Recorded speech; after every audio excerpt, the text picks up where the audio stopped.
Hello, I'm Marcus Hong, and I'm the author of the foundational essay for the practice of prayer for the Follow Me curriculum.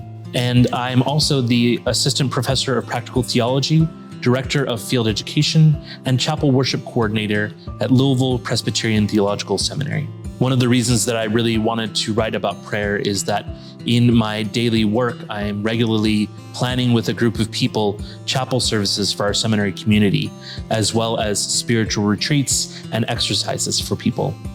I also really love writing liturgy, and I've written for the Connections Worship Companion for Westminster John Knox Press.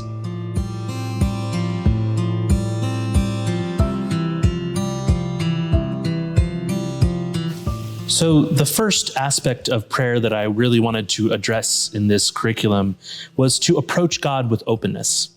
And of course, I had to include the Lord's Prayer, right? In a curriculum about prayer, you kind of have to talk about the ways that Jesus encourages us to pray. If you read the Lord's Prayer carefully, you can get a lot out of it. People have written books upon books about the Lord's Prayer.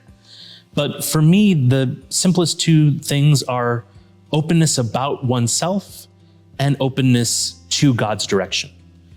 So in the Lord's Prayer, we ask God for forgiveness. Now, our culture often doesn't like to encounter shame. We don't like to be embarrassed by things. But the Lord's Prayer encourages us, in fact, to be open to God about our entire lives, to tell God who we really are.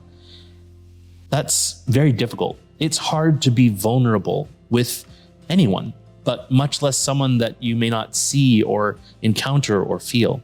At the same time, it can be a really freeing exercise to lay bare your whole life, really.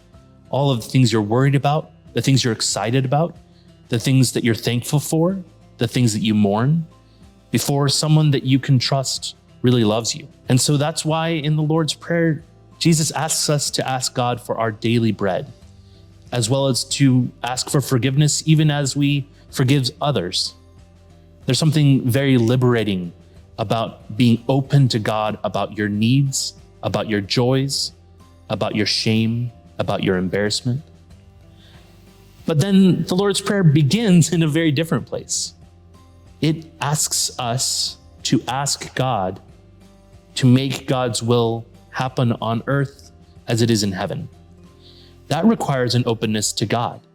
It requires an openness to another being whose will may be different from yours, in fact. And so in these two ways, the Lord's Prayer encourages us in Matthew chapter 6 toward openness, both about ourselves and to God's will.